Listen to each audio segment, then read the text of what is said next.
सुखदेव जी वर्णन करते हैं, 5 वर्ष का बालक माता से आशीर्वाद लेकर वन में गया।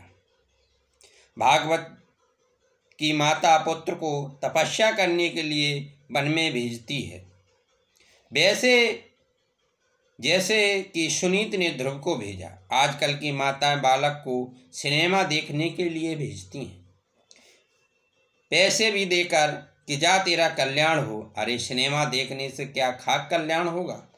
इससे तो आंखें, शरीर और अंत में जीवन तक बिगड़ जाएगा। पैसे को खर्च करके अंधेरे में बैठना अज्ञान नहीं तो और क्या है। यह हंसने की, यह मजाक की बात नहीं है, रोने की बात है। सिनेमा देखने के लिए अपने बालक को भेजने वाली स्त्री माता नहीं, शत्रु है। धन्य है सुनीत जैसी माताएं जो अपनी संतान को अच्छे संस्कार देती हैं। बालक माता के दोष के कारण चरित्रहीन, पिता के दोष के कारण मूर्ख, वंश के दोष के कारण कायर और स्वयं के दोष के कारण दरिद्र होता है। दुशीलो मातृ दोषेन पितृदोषेन मूर्खता और कार्पण्य वंश दोषेन आत्मदोषाद दरिद्रता। अपनी दोनों माताओं से आशीर्वाद लेकर ध्रुव वन में जा रहा है। देखिए, मात्र 5 वर्ष का बालक वन में जा रहा है। ध्रुव कभी सोचता है कि वन में तो हिंसक पशु होंगे, वे मुझे खा तो नहीं जाएंगे, तो दूसरे ही पल सोचता है नहीं, मैं अकेला तो हूँ नहीं, मेरी माता ने ही तो कहा था कि मैं जहाँ जहाँ जाऊँगा नारायण भी साथ साथ होंगे। सभी को प्रणाम करके, सभी से आशीर्वाद लेकर जो व्यक्ति वन में जाता है उसे रास्ते में संत मिलते। घर में जो झगड़ा करके जाता है उसे संत नहीं मिलते। झगड़ा करके गृह त्याग करने वाले को न तो राम मिलते हैं और न माया। मार्ग में ध्रुव जी सोच रहे हैं कि घर में तो माता मुझे बेटा कहकर पुकारती है, किंतु यहाँ वन में मुझे बेटा कौन कहेगा? यहाँ मुझे गोद में कौन बिठाएगा? कौन मुझे प्यार करेगा? वे आगे बढ़ते ही जा रहे थे कि रास्ते में सामने से नारद जी आ मिले। ध्रुव जी ने सोचा कि यह कोई संत हैं। अच्छे संस्कार के कारण ध्रुव ने उन्हें साष्टांग प्रणाम किया। प्रणाम साष्टांग ही करना चाहिए। प्रकृति अष्टधा है। अष्टधा प्रकृति स्वरूप परमात्मा में मिल जाने की इच्छा व्यक्त करने के लिए साष्टांग प्रणाम करता है। प्रणाम करने से आत्मनिवेदन होता है। अधिकारी शिष्य को मार्ग में ही गुरु मिल जाते हैं। सदगुरु और ईश्वर एक ही है। परमात्मा और सदगुरु दोनों व्यापक हैं। सर्वव्यापी को खोजने की नहीं, पहचानने की आवश्यकता है। बालक की ब्रह्मता से नारद जी प्रसन्न हुए। उनका संत हृदय द्रवित हुआ। उस बालक को उन्होंने गोद में उठा लिया, सिर पर हाथ फेरने लगे। महापुरुष का हाथ जब मस्तक पर फिरता है तो मन के सारे विकार शांत हो जाते हैं। ध्रुव को लगा कि अपनी माता के आशीर्वाद से यहाँ मार्ग में एक और माता मिल गई। जन्मदाता माता बालक को स्तनपान करा के पुष्ट करती है, तो गुरु रूपी माता हमेशा के लिए स्तनपान छुड़ाती है, अर्थात जन्म मृत्यु के चक्र से मुक्त कराती है, मोक्ष दिलाए। अतः फिर कभी जन्म लेकर स्तनपान करना ही न पड़े। स्तनपान कराने वाली माता श्रेष्ठ है या स्तनपान छुड़ाने वाली माता? स्तनपान छुड़ाने वाली माता गुरु ही श्रेष्ठ है। गुरु तो कहते हैं कि बेटा तुझे मैं ऐसा उपदेश दूंगा कि फिर कभी स्तनपान करना ही न पड़े। नारद जी ने पूछा, बेटे तू कहाँ जा रहा है? ध्रुव जी ने कहा, भगवान के दर्शन करने के लिए मैं वन में जा रहा हूँ। मेरी माता ने बताया कि मेरे सच्चे पिता तो भगवान नारायण हैं। मैं उन्हीं की गोद में बैठने के लिए जा रहा हूँ। ध्रुव की बात सुनकर नारद जी ने उसकी परीक्षा लेनी चाहिए। सदगुरु परीक्षा लेने के बाद ही शिष्य को उपदेश देते। नारद जी ने उससे पूछा, कहा, अरे अभी तो तू छोटा सा बच्चा है, यह तेरी खेलने कूदने की अवस्था है, प्रभु की जप करने की नहीं। और भगवान तो यत प्रसादम स वे पुंसां द्वाराराध्यो मतो मम। मेरा विचार है कि साधन पुरुष के लिए ईश्वर को प्रसन्न करना बड़ा ही कठिन कार्य है। तू जिनकी कृपा की इच्छा कर रहा है वे तो दुराराध्य हैं। बड़े बड़े ऋषि कई जन्मों तक ईश्वर की आराधना करते हैं, फिर भी उन्हें नहीं मिल पाती। वे भगवान का मार्ग ढूंढते तो हैं किंतु जान नहीं सकते। तू बड़ा होकर पहले हर प्रकार के सुखों का उपयोग कर और वृद्धावस्था में निवृत्त होकर वन में चले जाना। जब शांति से भजन करना, राम नाम जपना और भगवान का दर्शन कर लेना। तू चाहता है कि भगवान तुझे गोद में बिठा लें, किंतु बड़े ऋषि मुनि हजारों वर्षों की तपस्या करने के बाद भी उन्हें पा नहीं सकती, तो फिर तेरे जैसे बालक को तो वे मिलेंगे ही कैसे। अतः यही अच्छा है कि तुम अपने घर वापस चला जा। ध्रुव कुमार ने कहा, जी नहीं, जिस घर में मेरा अपमान होता है वहाँ मैं नहीं रह सकता। अपने पिताजी के राज सिंहासन पर बैठने का मैंने निश्चय किया है। इसी जन्म में प्रभु के दर्शन का भी निश्चय किया है। गुरुजी आप मार्गदर्शन कराएं। ध्रुव का अटल निश्चय देकर नारद ने कहा,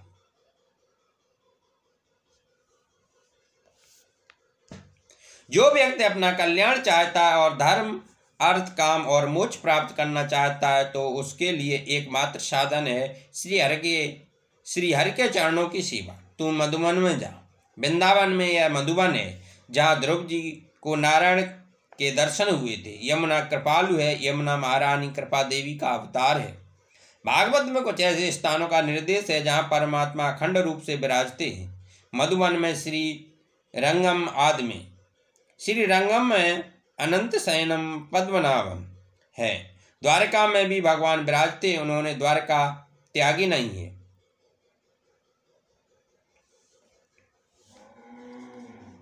गंडक नदी के किनारे पुलक ऋषि के आश्रम में भी उनका अखंड वास है। ऐसी भागवत के 5वें स्कंद में कहा गया है। वृंदावन में भगवान का अखंड वास है। यमुना जी तेरा ब्रह्म संबंध सिद्ध करेंगी। यमुना जी तेरे लिए सिफारिश करेंगी। अपात होने पर भी माता मानेगी कि तू उसका हुआ, अतः वे कृपा करेगी। नारद जी ने ध्रुव को आज्ञा दी, बस तेरा कल्याण हो। यमुना नदी के तट पर स्थित परम पवित्र मधुबन में तू जा। वहाँ श्री हरि का नित्य निवास है। वृंदावन प्रेम भूमि है। वहाँ रहकर भजन करने से मन जल्दी शुद्ध होता है। वृंदावन दिव्य भूमि है। वहाँ जीव और ईश्वर का मिलन शीघ्र होता है। ध्रुव जी ने पूछा, वृंदावन जाकर वहाँ परमात्मा की आराधना किस प्रकार करनी है। नारद जी ने कहा, ध्यान करने से पहले मानसी सेवा करना। चतुर्भुज नारायण की मानसी सेवा करना। उस समय मन की धारा कहीं टूट न जाए, इसका ख्याल रखना। ईश्वर में मन सतह संलग्न रहना चाहिए। मानसी सेवा श्रेष्ठ मानी गई है। भगवान शंकराचार्य भी कृष्ण की मानसी सेवा करते थे। जो अपने पास कुछ नहीं रखते वैसे विरक्त सन्यासी मानसी सेवा करें, वह उत्तम है। किंतु गृहस्थ के मात्र मानसी सेवा करने से कुछ नहीं बन सकता। गृहस्थ को चाहिए कि वह मानसी सेवा और प्रत्यक्ष दोनों सेवा करे। मानसी सेवा के लिए उत्तम समय है प्रातः काल के 4 से 5:30 बजे का।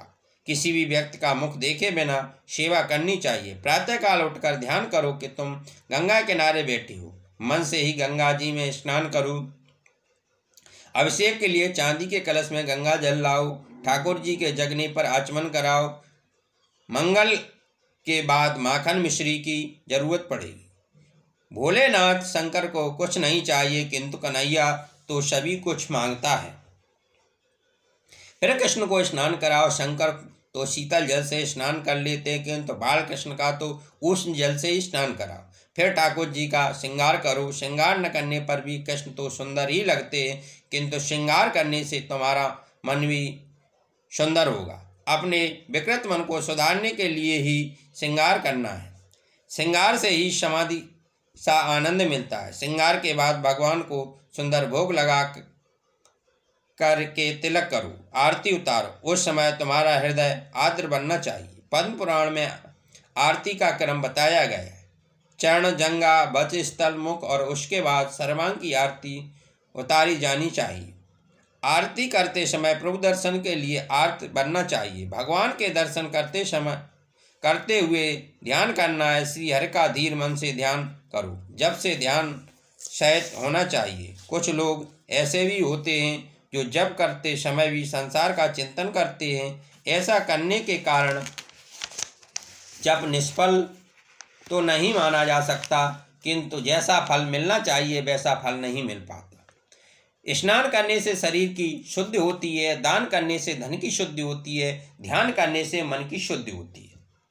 जप और ध्यान एक साथ होने चाहिए। जप करते समय जिस देव का तुम ध्यान कर रहे हो उसकी मूर्ति तुम्हारे मन में से हटनी नहीं चाहिए। जीव से भगवान का नाम लिया जाए और मन से भगवान का स्मरण किया जाए। आंखों से उनका दर्शन करो और कानों से उनका श्रवण करो। मैं तुम्हें एक मंत्र भी दे रहा हूँ। ओम नमो भगवते वासुदेवाय। इस महामंत्र का तुम सतत जाप करते रहो। भगवान अवश्य प्रसन्न होंगे। मेरा आशीर्वाद है, तुम 6 महीने में भगवान मिलेंगे। तुम्हें 6 महीने में भगवान मिलेंगे। संचित प्रारब्ध कर्म को जलाने के लिए 3 जन्म लेने पड़ते हैं। गीता जी में भगवान ने कहा कि कई जन्मों के बाद जीव मुझे प्राप्त होता है। बहुना जन्मना मनते। विद्वानों ने यहाँ ऐसा अर्थ किया है कि बहुनाम अर्थात 3 जन्म। अपने कर्मों को क्षय के लिए योगियों और ज्ञानियों को 3 जन्म तो लेने ही पड़ते, किंतु भागवतम वर्णित ध्रुव चरित्र में कहा गया है कि जप करने से 6 महीने में भगवान मिलते हैं। ध्रुव जी ने कहा कि भगवत चरणों की छाया मैंने 6 महीने में ही प्राप्त की थी। यह सही बात है, तुम भी अनुभव करके देखो। किंतु जिस प्रकार ध्रुव ने तपस्या की उसी प्रकार तपस्या करो। साधना करने से सिद्धि प्राप्त होती है। ध्रुव जी ने कई जन्मों तक तपस्या की थी। पूर्व जन्म में 6 मास में ही उन्हें परमात्मा के दर्शन होने वाले थे। उस योग के लिए अभी 6 मास बाकी थे। पूर्व जन्म में वे ध्यान कर ही रहे थे कि वहाँ पर राजा रानी आ गए। ध्रुव जी सोचने लगे, इन राजा रानी ने जो सुपोग किया है वैसा मैंने तो कभी नहीं किया। इसी कारण से उन्हें राजा के घर जन्म मिला। नारद जी अब उत्तानपाद राजा के पास आ गए। वियोग में सभी को बिछड़े व्यक्ति के गुणों की याद आती है। उत्तानपाद पश्चाताप करते हुए बैठे थे और ध्रुव के गुणों को याद कर रहे थे। नारद जी ने सोचा, चाहे जो कुछ भी हो, किंतु यह मेरे शिष्य के पिता है, मुझे इनका भी उद्धार करना ही होगा। यह सुरुच के अधीन हो गए। यह जीव को बस में करेगा तो उसकी साधना सफल होगी। जीव पर काबू पाने से सुरुचि का मोह कम हो जाएगा। उत्तानपाद से नारद जी ने कहा, तुम 6 मास केवल दूध ही पीना, अनुष्ठान करना। ध्रुव जी मधुबन में आए। प्रथम दिवस उन्होंने अनशन किया और फिर 3 दिन तक आसन पर बैठकर ध्यान किया। केवल फलाहार ही किया। अन्नहार से रजोगुण की और फलाहार से सतगुण की वृद्धि होती है। दूसरे महीने में और संयम किया। एक साथ 6 दिनों तक ध्यान में बैठने लगे। तीसरे महीने में एक साथ 9 दिनों तक ध्यान करने लगे। फलाहार छोड़ दिया, केवल वृक्षों के पत्ते ही खाते रहे। धीरे धीरे संयम बढ़ाने से भी भक्ति भी बढ़ती ही जाती है। जिस विषय का एक बार त्याग कर दिया हो उसमें मन इंद्रियों को फिर कभी नहीं लगने दो। चौथे मास में केवल यमुना जल पीकर 12 दिन एक ही आसन पर बैठकर जप किया। 5वें मास में जल भी छोड़ दिया और वायु भक्षण करके 15 दिन तक एक ही आसन से जाप करते रहे। अब छठा मास आया तो उन्होंने निश्चय किया कि जब तक परमात्मा नहीं मिलेंगे तब तक मैं आसन पर बैठा रहूंगा, और वे ध्यान जप में मग्न हो गए। निश्चय अटल होगा तो भगवान अवश्य मिलेंगे। व्रत ब्रह्माकार तो होती है, किंतु उसे वैसा ही बनाए रखना बड़ा कठिन काम है। ध्रुव जी ने 6 मास तक परमात्मा का सतत ध्यान किया। अपने हृदय में भगवान नारायण के स्वरूप का दर्शन किया। जब जीव से नहीं मन से जप करने लगे, ध्रुव जी की तपस्या से प्रभावित होकर देवगण ने नारायण से प्रार्थना की कि आप ध्रुव कुमार को शीघ्र दर्शन दीजिए।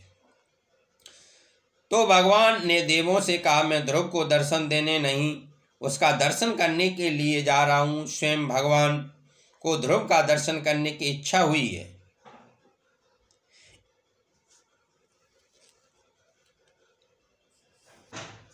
एक बार पंढरपुर में श्री विट्ठलनाथ और रुक्मणी के बीच एक संवाद हुआ था। रुक्मणी जी ये कहती हैं, रोज रोज इतने सारे भक्तजन आपके दर्शन के लिए आते हैं, फिर भी आप तो दृष्टि झुका कर ही रहते, किसी से भी नहीं मिलते, आखिर ऐसा क्यों? यह सुनकर भगवान ने कहा, जो केवल मुझे ही मिलने आते हैं उस पर ही मैं कृपादृष्टि करता हूँ। लोग मंदिर में कौन कौन से भाव लेकर आते हैं यह सब मैं जानता हूँ। मंदिर में सभी लोग अपने अपने लिए कुछ न कुछ मांगते हैं।